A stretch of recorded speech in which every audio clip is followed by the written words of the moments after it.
The frost cracked like bones beneath the girl's feet. She moved silent barefoot across the silver-crusted earth as the sky broke into the first veins of dawn.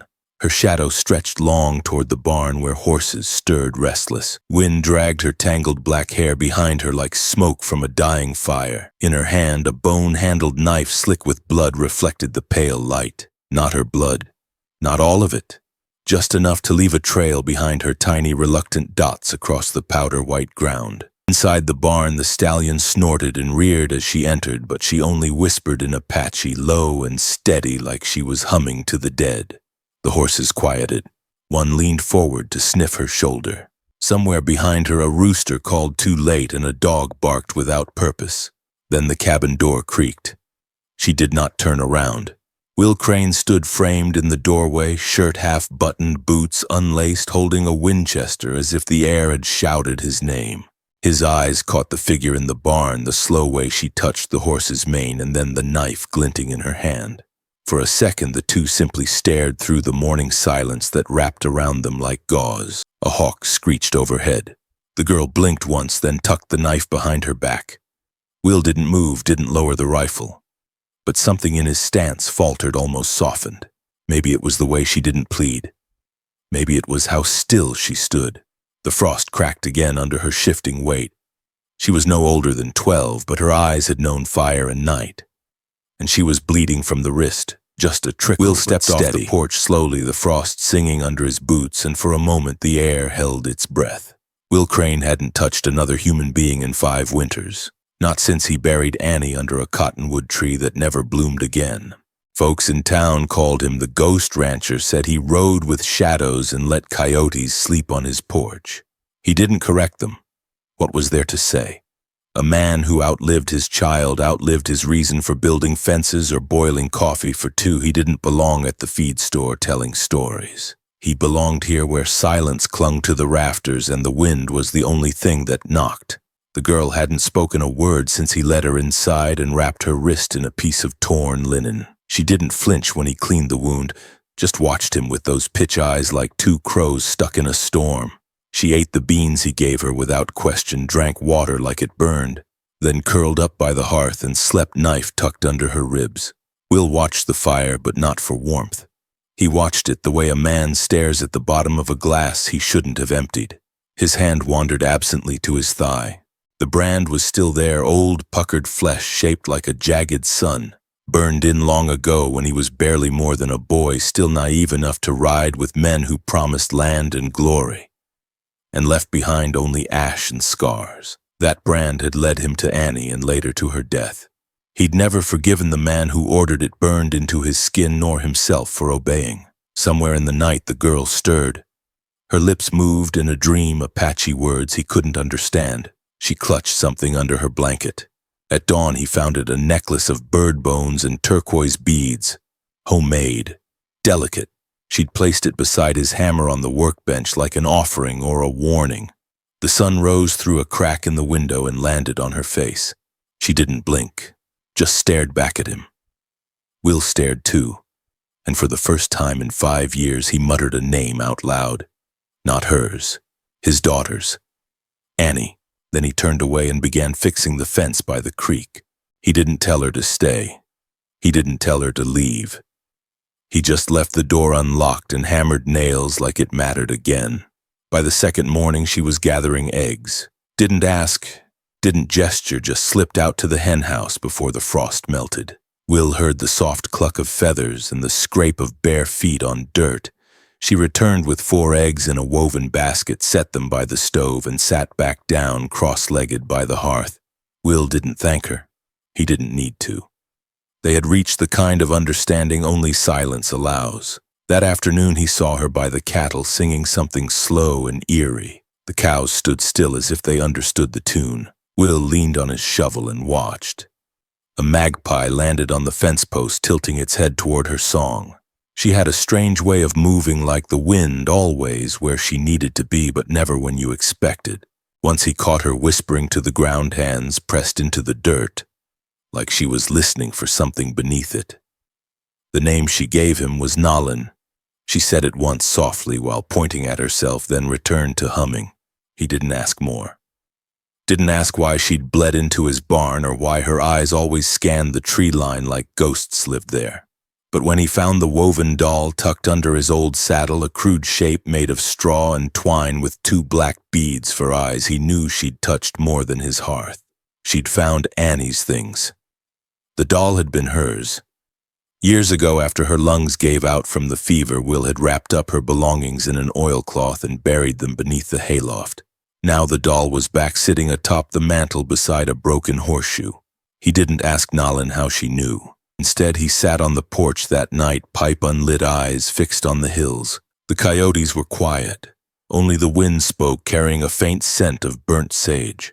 Nalin appeared beside him without a sound and placed a single crow feather on the step between them. Her fingers brushed the old brand on his thigh, just a glance, barely contact, and he tensed. But her gaze didn't judge. She just nodded once as if she saw it and forgave it all in the same breath. When Will looked at her again, she was staring at the stars. "They think I bring death," she whispered suddenly. Her voice was cracked and dry. "But I only follow it." Then she rose and walked back inside, leaving the feather where it fell. Will stayed out till the stars blurred.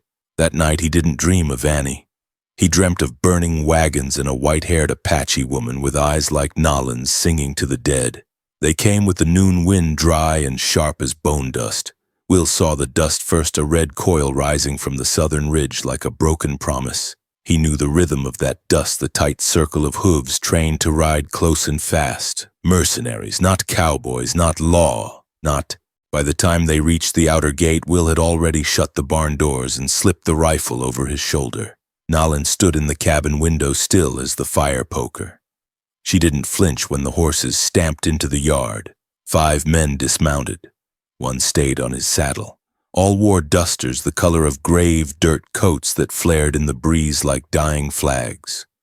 Their leader tipped back his hat, pale hair jaw like chiseled wood and a crooked scar running down his neck into the collar of a blood-red shirt. His name came to Will like a gunshot echo from the past. Caleb Vane. Used to ride under the same banner Will did years ago. Before the massacre. Before Will branded himself with silence. "Ain't this a surprise?" Caleb said, swinging down from his horse with a jangle of spurs. "Thought you died out here, Will." Will didn't smile. "You here for feed or blood?" Caleb chuckled, slow and sour. "Looking for a girl, Apache, about yay high, got eyes like sin and a curse riding on her back." He spat near Will's boot. "You seen her?" Will's silence stretched too long. Behind the door, Nalin shifted. Caleb's eyes narrowed. "She's a runaway," he said, pacing now. "Her tribe cast her out, says she talks to the dead, calls fire down in the night, spooks cattle, kills babies. Real bad juju. Got a bounty on her head from up north. $50 dead or alive?" 50, Will muttered, glancing at the lean cattle in the field. "Seems steep for a cursed girl." Caleb grinned. "Not about what she is. It's who she is. Her mother..." He stepped closer, eyes drilling. "You remember that healer, white-haired Apache witch that patched you up after we torched their camp? That's her blood." Will didn't move, but something behind his eyes tightened. He remembered. The woman with hands like smoke, who spat in his wounds and kept him alive after his own men left him to rot. Annie had asked her name. He never got it. "This girl," Caleb said, leaning in, "ain't just some stray. She's a loose thread. And threads pull apart history if you yank 'em hard enough." Will held his stare. "A lot of men hang their guilt on curses, Caleb. Makes it easier to sleep." Caleb's smile dropped. "Be careful who you protect, Will. That brand on your leg might have bought you silence, but it won't buy you immunity." He nodded once. The men mounted. "We'll be back tomorrow." "Don't let her run."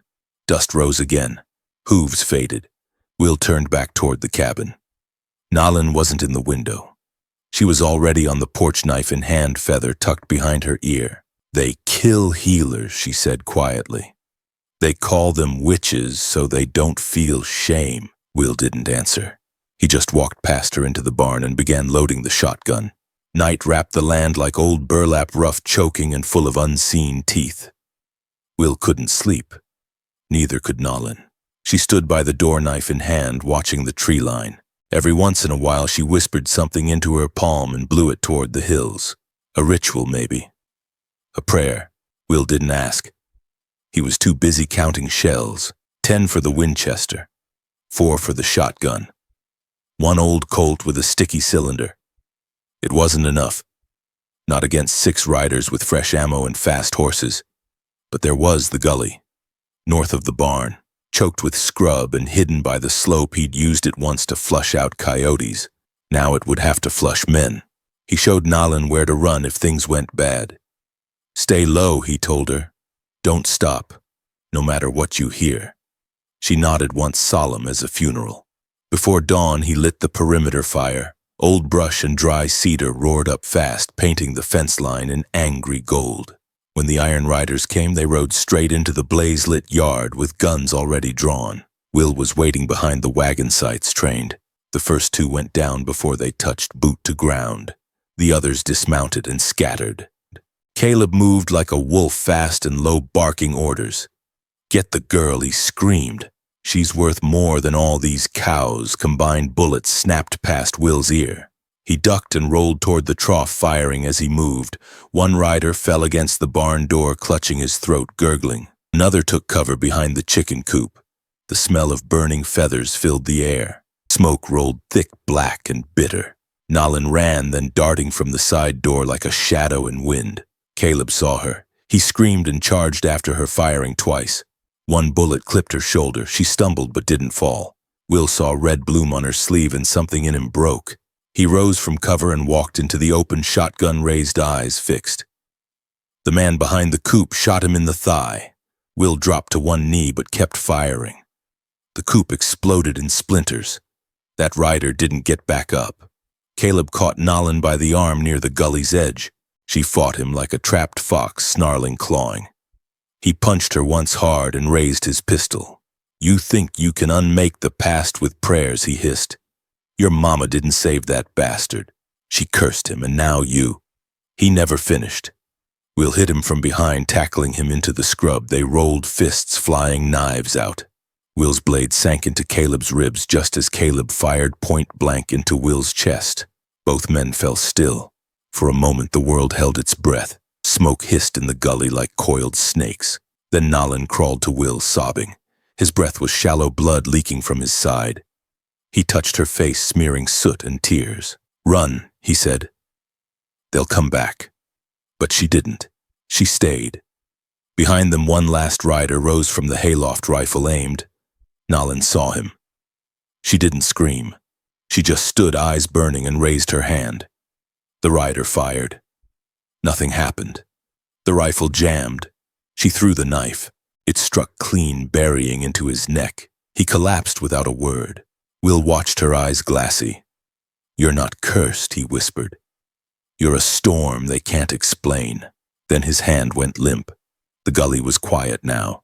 The fire a dying hiss in the distance. Ash settled on the yard like snow. Nalin sat beside Will's body, her small hands pressed over the wound as if she could will the blood back inside. She didn't cry. Not like children cry. Her eyes were dry and her lips moved slowly in song, soft, steady, cracked from smoke. The tune rose and fell like breath. When the last of the Iron Riders fled, dragging their wounded behind them, no one came to finish the job. No one dared cross the girl sitting in a pool of blood, staring into the dead face of the man they feared. By nightfall, she had dragged him inside, wrapped his body in a blanket, cleaned the blood from the floor with water drawn from the well. Then she unwrapped his thigh, stared at the old scar that branded him. She knew it, not the shape, but what it meant. This mark, she whispered, was forged by men who burned my mother's tent. You rode with them. She wasn't asking, just remembering aloud. They called her witch, but she was only what the earth made her. She healed your wound. You lived. She paused, fingers tracing the edge of the brand. And now you're dead because of me.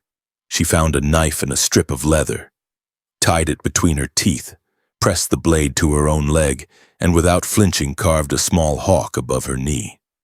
The same shape Will had scratched into the wood near his bed, the only carving he ever made after Annie died. The hawk, She had asked him about it once. It flew above the fire the day they killed your mother, he'd said. It never landed, just watched. Like it remembered everything. Blood trickled down her leg. She smeared some across her face, across the crow feather tucked in her hair. Her voice did not shake. "I am the daughter of the healer you could not save," she said aloud, "and the child of a man who tried." She buried Will at dawn beside the cottonwood tree that never bloomed. Before she covered him in earth, she placed the doll, Annie's doll, over his chest, wrapped it in the oilcloth with his old war medal and a single unspent bullet. "This is all they left you," she murmured. "Now it's mine to carry." The sun rose red. No birds sang. Nalin sat in the dust and began painting symbols on the cabin wall with ash and water wards, she called them. Memory marks. She didn't know if they worked, but she'd seen her mother draw them once before, walking into a river and never returning. When the townsfolk came 3 days later, following the trail of gunfire and smoke, they found the ranch empty. Just the grave, just the feather nailed to the door and the hawk scratched into the wood above the mantel. The girl was gone. Some say she wandered north. Some say she walks with ghosts. But an old tracker from the reservation told a different story. He said she returned to her people, stood before the fire, and spoke her mother's name. And the tribe, fearing no curse, took her in not as a witch's daughter, but as one who carried 2 legacies, the healer's hands and the rancher's sacrifice. Winter swallowed the land in silence. The cabin stood empty, its roof lined with snow, its porch creaking only when the wind came down from the hills. But the fences were still mended. The cattle still grazed thinner now, but alive, and nailed to each corner post was a black feather, soft, weather-beaten, always pointing west. Travelers spoke of them in low voices, said a spirit watched that land now. A girl with a crow's gaze and a hawk's silence. She didn't haunt the place, she protected it, like it had once protected her. In a trading post 2 counties over, a man found an old knife laid gently beside his saddle, bone-handled Apache carved with a hawk etched into the blade. No note, just a single crow feather tied around the hilt with red thread. He asked around. No one claimed it. But an elder woman behind the counter smiled and said, "That ain't for keeping. That's for remembering." North of the old ranch, where the pines thicken and the rivers run black in spring, Nalin walked alone. She spoke little, listened more. Her shoulder bore the scar of Caleb Vane's bullet, and her leg still ached where she carved the hawk. But she walked straight, never limped. She carried a medicine pouch now filled with small bones, bits of flint, a coil of black thread, and the last of Annie's doll's beads. She used them carefully, sparingly, for the sick, for the lost, for the ones who carried old scars without knowing their names. One evening under a burning sky, she came upon a dying horse by the river. Its leg, broken, eyes wild, no rider in sight. She knelt beside it, sang a song in Apache, and pressed her hands to its flank. When the horse stilled, she left a feather behind, tucked into the brush like a final whisper. She didn't stay, didn't explain, just walked on. Her name was spoken in hushes now. Not cursed, revered. And for those who knew Will Crane, the man who had vanished into smoke and blood, they remembered the hawk brand, the one he once hated, the one she made her own. They said when she walked the high plains, storms followed slow behind her. Not to strike, just to remind the earth that some stories don't end. They drift. They circle like hawks in the sky, watching, waiting. Not all who rode with fire died in it, but some lit one brighter to burn away their sins. At the edge of the property, one last fence post stood crooked in the snow.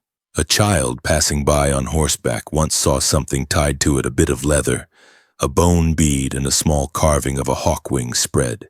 She asked her father what it meant. He only looked west, eyes wet from wind, and said, "It means someone remembered. Someone. Legends don't always ride in on thunder or fade with gunfire. Sometimes they bloom quiet in the blood of a child, in the hands of a broken man, in feathers nailed to fence posts and dolls buried in cottonwood roots." Nalin never asked to carry the past, but she bore it like a scar, visible, earned. And somewhere in a windless corner of the plains, a cabin still stands with a hawk above the mantel and ashes in its bones. The fire has gone out, but the warmth lingers. If you listen close, the earth still hums with memory. Watch the next story. Subscribe.